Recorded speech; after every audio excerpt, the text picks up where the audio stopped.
Hey everyone, it's Jason. Welcome to another video for some Creature Kingdom promo cards. The Creature Kingdom consisting of War for Chicken Island, Kiwi, Chow, and although it doesn't show the logo, we have Dodos, Riding Dinos, Dodo Dash, which is the sequel set, the second game, standalone game. You can play it by itself.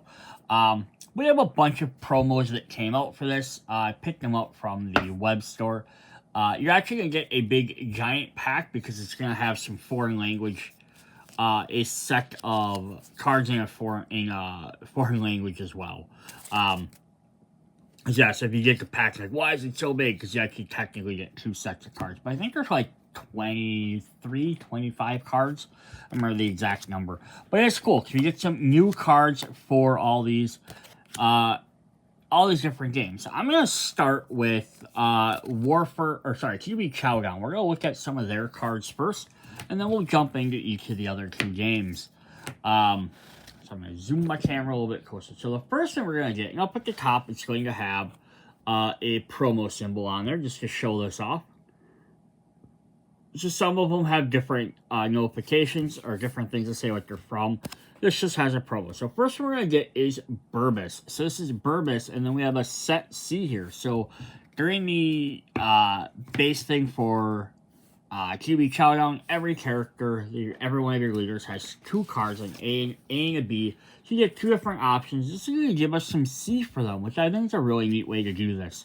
Hey, you own the game, you picked this up. Here's some cool extra different ways you can maybe play as these guys. So Burbus says, move Burbus 1 hex. Choose up to 2 size 1 Kiwi from the landing hex and return them to their owner's flock boards if there are any empty slots on their Kiwi token track. You gain the benefits covered by those Kiwi tokens. That's actually pretty cool. So basically you can bounce guys back to a board and then you gain bonuses for them. And since it can be anyone, you could bounce your guys back if you really want to and gain your bonuses again. And then when you reveal them, I'm assuming you get them a second time. Or you could bounce your opponents. Yeah, they might get the benefit, but it gets some of their guys off the board again. So it's kind of a little, how do you want to play it? But that's pretty cool.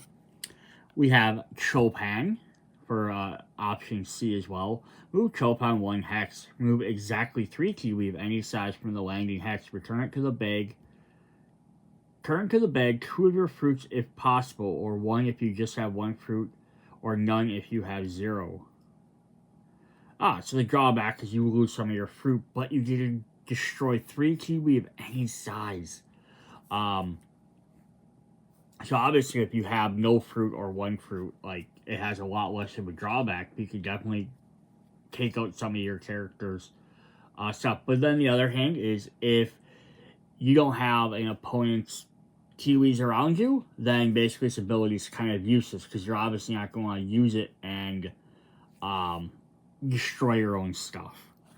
Then the third one we have is Zen, who has a C as well. Move Zen up to 2 hexes. Move 1 Kiwi of any size from the landing hex, and its owner returns to the bag the amount of fruits equal to the size of that Kiwi. Interesting. So instead of getting them, this one could hurt anybody then.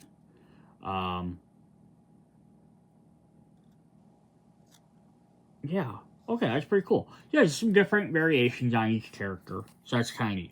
Then the next thing we're going to have 1, 2, 3, 4, 5, 6. We're going to have 6 brand new season cards. So these are neat because when you play them, you only play so many of these at a time. You're playing a regular game, you only play with 4. If you're playing a 5-player game, which is the expansion, if you picked up the 5-player expansion, then you actually have 6 cards out. So having a couple more options is really nice. So up on the top here will tell you what you're going to do during seasons to meet your requirement. The bottom down here will be what you win if you are the main person, if you have the most or whatever, and then whoever else has the other one gets the smaller Kiwi symbol. So for this one, it's saying if you have flowers or mountain tiles, and since they didn't send me a guide with this to try and know exactly what this is, I'm going to try and see if I can decipher it. So it says, the least Kiwi in either of those zones. I'm referencing the instructions, but I was trying to see if they, yeah, so they have some, we have some in the base game that have both, or have one single tile, or zone, hex, or whatever you want to call them, but this one has both, so it must be whoever has the least amount in the combination of both of them. It doesn't matter what size there, it just says the least Kiwi tokens. So the winner will gain 2 victory points, the other people will gain 2 fruit. Then we have one that's the least in the sand and grasslands. This makes the game a little bit trickier. So instead of just focusing on one color, now it's whoever has the least in the combination of the 2. Then we have kind of a similar one. We have in grass and flower, we have the most Kiwi tokens in each one. So again, it doesn't matter what size, it's just asking for most in each one. So if you are the overall, you get 2 victory points. Otherwise, you get 1 domain marker. And then we have one for mountains and sand, which is interesting because so both of these, okay, yeah, so this one gave us a fruit, this one gave us a kiwi. Get a place a kiwi of one size. So then we have that one gives you a domain, and then this one, which will get you increase the size of one of your kiwi by 1. Cool. So that's neat because they're very different on how they work. Then we have one, if you have the most domain markers out, and none of these symbols have appeared, so none of these are in the core games. These are all brand new challenges up here, which I think is really fun. Combinations of some of them, but the same either way. So either 2 victory points, or you get a lightning bolt with a kiwi. I'm trying to remember what that one does. I think it just lets him activate. Immediate benefit of Kiwi movement, I believe. Yeah, gain 1 additional move action. Then the last one we have is if you have the most... I just believe this is just the most Kiwi in general, because it doesn't have a number associated with it. Because we've had other ones, if you have the most 1, 2, or 3 size, I think it's just the most of any Kiwi total. You gain a free movement, or you have to lose a Kiwi. 1 Kiwi of any size from the island board. So it's kind of, yeah, so it's neat. So 6 extra cards that use some extra things. So yeah, you pick this up, get 3 new optional characters. Even if you don't like those 3, the new season cards will definitely give a little bit of interesting new gameplay to the game. Alright, then let's look at some Dodos riding Dinos Dodo Dash. So we're going to have some idle power cards.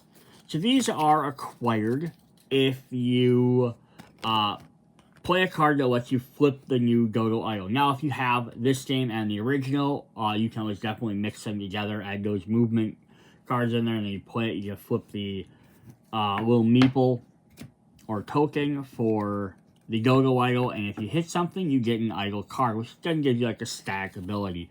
What's neat about these because it lets you use more, it has pictures of more characters from the set. The original one had only characters that were from the original game, so this gets you the dinosaurs combinations that are from the new game. So we have the Obo Dodo idle. It says once per turn, whenever a projectile launched by another racer doesn't hit, you may draw 1 card or advance 1 hex. That's kind of cool. The Protoceratododo idle. At the end of each round, draw 1 card for each racer ahead of you, a maximum of 3 cards. The Striciadodo idle. After revealing cards, if your played card has a printed speed value of 2, deal 1 damage to all other racers. The Plesiadodo idle. Once per race, you may copy the effect of a movement card from another racer at the end of their turn. The Dracododo idle. Whenever another racer plays a reaction card that would cancel the effects of your movement cards, that racer takes 2 damage and moves back 1 hex. The Archiagogo idle. Whenever other racers become enraged, draw 3 cards if you are not enraged. And the Dicino Dodo Idol. At the end of each round, advance 1 additional hex if you are the lead racer, or draw 1 additional card if you are not the lead racer. So these are just fun extra ways to get additional abilities throughout the game. Depending on when you get them early on, might be more beneficial than later. Some of them have very limited use. Some every turn do this, some are very strict requirements. But yeah, they're just extra fun little things to do.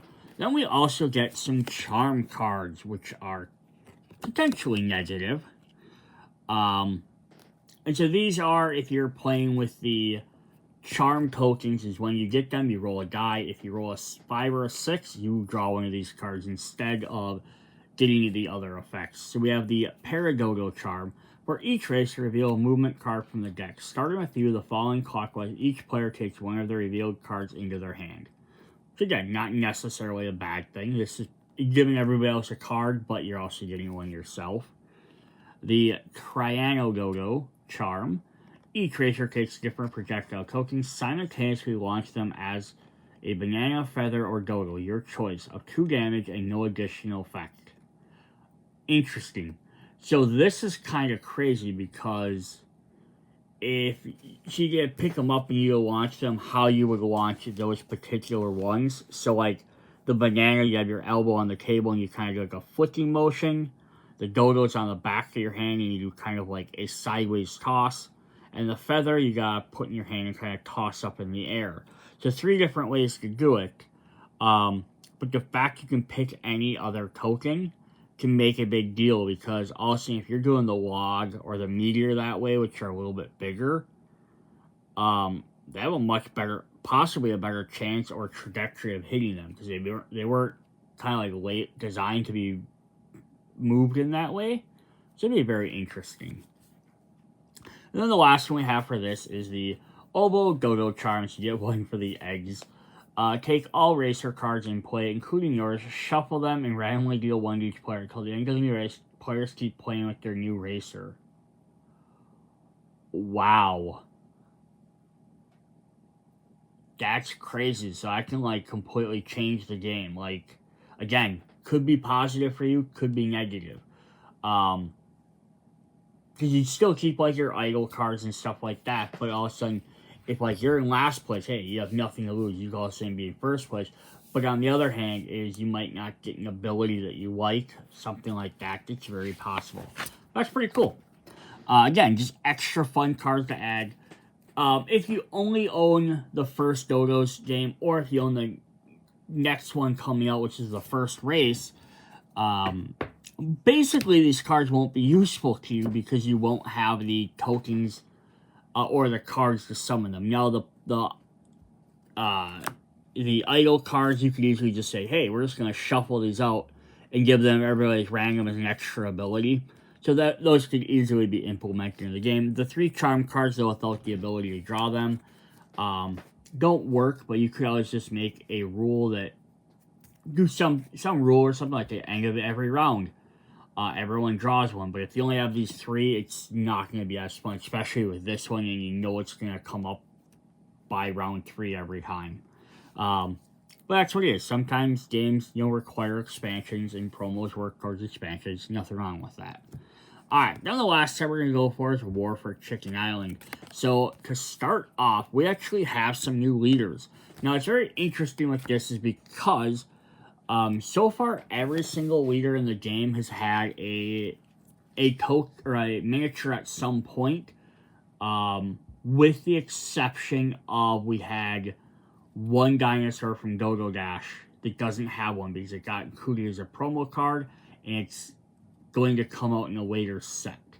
So these guys don't currently have miniatures. I don't know if there's plans to make them, or if you just use a different miniature from a different game, or a different one. Either way, but it's cool because at least you get some extra cool new abilities. So we have Santa Cluck, who has 2 movement, 8 attack, and 12 defense. Santa gets plus 12 armor while adjacent to enemy leaders. Adjacent enemy leaders may take the roll dice and draw scroll steps twice during their turns. Happy holidays. Interesting. So you get a lot more armor for being next to them. It's going to be harder for them to take you out. But the incentive for them not to take you out is they get to do extra actions. Ooh. So it's like, yeah, their goal is they probably want to take you out. But the fact is they could get extra bonuses for doing it. That's kind of cool. Then we have not a Dodo. So, a little crossover here. We have a Dodo dressed up as a chicken. Not a Dodo. Okay, it's 1 movement, 7 attack, 11 armor. Not a Dodo may bang with any battle card you control as if it had banging. The battle card cannot bang with other units. Not a Dodo gets +1 speed, strength, and armor while banging with a battle card. That's neat. So normally, like, the chickens can bang together and become basically a bigger unit to fight, or they could get inside some of the machine units, and this guy can instead bang with battle cards. So you can drive around one of the battle cards. This is kind of a neat little idea. That's cool. Then the last one we have is Chicken Draco. It's the Draco Studios hoodie, or just shirt on. It's not a hoodie. It'd be kind of neat if they made this as a little miniature, so like dopey little chicken. 2 attack, 2 movement, 6 attack, 13 armor. Your dice with a +1 attack on them, granting additional +1 strength. Cool. Just as he gets gets the dice to get extra strength, he gets more. Then we have some other fun machine cards. So we have the Dark Wood Golem. So an alternate way to play your wood golems. So it says 1 movement, 9 attack, and 14 armor. When this unit is destroyed, all opponents discard 2 scrolls. Ooh, so it's going to punish you for taking him out. We have the Dark Rock Golem. 1 movement, 7 attack, and 16. And what's always neat about these guys were, so he has 9 and 14, so he has less armor, but he has higher. This one has 2 less attack, but he has 2 more armor, and then the third one will have in the middle. So I like that they're still kind of all balanced out. When this is destroyed, all opponents discard 2 resources. And then the third one is the Dark Metal Golem, says 8 and 15. When this unit is destroyed, all opponents lose 1 shield. So that's kind of cool. They'll cost 2 chickens plus 3 elements of their type. But it's a neat alternate way to play the 3 different golems. Yeah, just like a different version of each. And then we also have a different tower we can switch. You have 1 for each color. Now we have the Quack Tower. Does not move. Why does that chicken have antlers? Do you notice that? This chicken up here has antlers. That's funny. I don't know why. So it says 0 attack, 14 armor. During combat, when defending unit attacks the attacker, both units attack and defend, you may spend a 1, a 2, or a 3 dice, and scroll cards may target any attacker or defender. During combat, when your defending unit attacks the attacker, both units attack and defend. You may spend them and spend the dice, and scroll cards may target any attacker or defender. So, am I misunderstanding how this works? So if I have this on the board,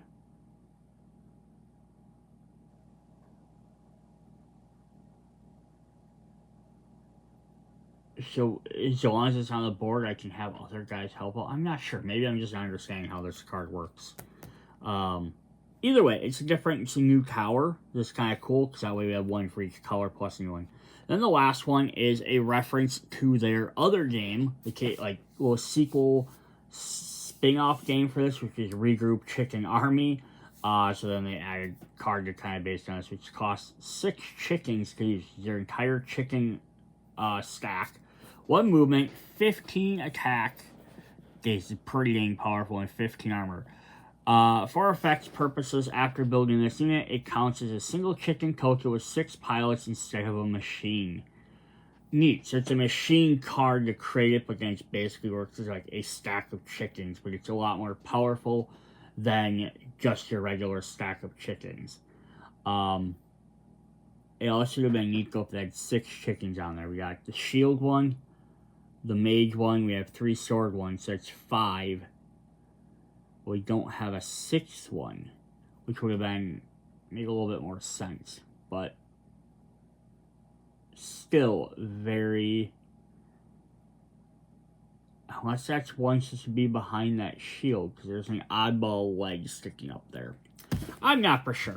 Alright, but that is what we have for this. So yeah, it's a nice little promo pack you can pick up. Gets you a little bit of stuff for every game. They've already done the crossover where everything crossed over with each other. And since they haven't released any sequel versions to War for Chicken Island or Kiwi Chowdown, this is a neat way to like, hey, here's a quick way to refresh it. Gets a couple extra things. It doesn't overhaul the game, but it does get you a little, hey, here's some new stuff.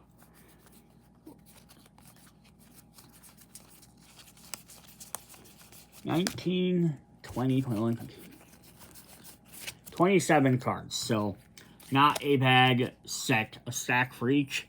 Yes, everyone got some new cards. There we go. Hope you guys enjoyed the video. See you guys later. Bye.